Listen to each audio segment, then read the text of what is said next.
السلام عليكم ورحمة الله وبركاته. ازيكم يا حبايب قلبي؟ من ايه؟ يا رب تكونوا بخير. ان شاء الله النهارده هنعمل مع بعض السمبوسك زي ما انتم شايفين كده. انا هعمل لكم بقى سمبوسك بقى بالجلاش. انا جبت كده واحده سمبوسك ديت، أنا جايباها جاهزه، وكمان جبت كمان لفه جلاش. انا هجرب بقى السمبوسك اللي احنا متعودين عليها، وكمان هعمل لكم بقى بالجلاش. هنجرب دي ونجرب دي، هنشوف ايه الاحسن والاوفر. بس اكيد طبعا الجلاش اوفر علشان بيبقى فيه كميه كتيره وتبقى اوفر.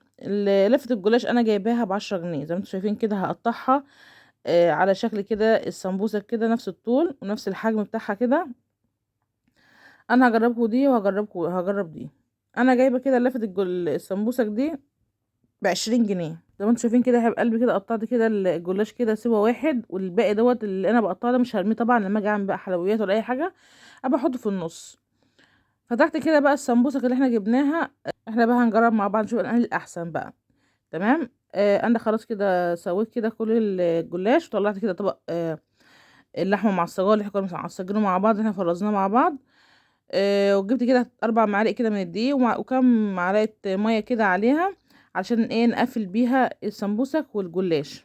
لفيت كده السمبوسك كده زي ما انتم شايفين كده على شكل مثلث، وبعدين حشيته وقفلته كده باللي هي العجينه بتاعت الدقيق. احسن حاجه اللي تقفلي بيه السمبوسك هي ميه ودقيق، بتبقى حلوه قوي. خلاص يا حبيب قلبي، هعمل كام واحده كده سمبوسك، وهعملكوا بقى ايه. اهم حاجه الجلاش بتبقى طبقتين، ما تعملش ورقه واحده، اتنين عشان تطلع معاكي متماسكه، متبقاش خفيفه. خلاص نعمل طبقتين من الورقتين مع بعض كده. لكن صراحه احسن حاجه ايه؟ احسن حاجه الجلاش وخفيف كده. لكن السمبوسك بتبقى تقيله. انا قلت اجرب لكم دي واجرب لكم دي. اللي حابب السمبوسك يعملها، واللي حابب الجلاش. وطبعا الجلاش بيبقى اوفر فيه كميه كبيره جدا. كميه كتيره ب10 جنيه، لكن السمبوسك يعني عمل لي حاجات بسيطه وب20 جنيه.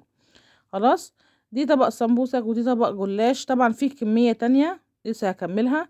هقلي كده طبقين كده قدامكم. انا ولعت كده على زيت، سخنت كده الزيت وحطيت كده السمبوسك زي ما انتم شايفين كده.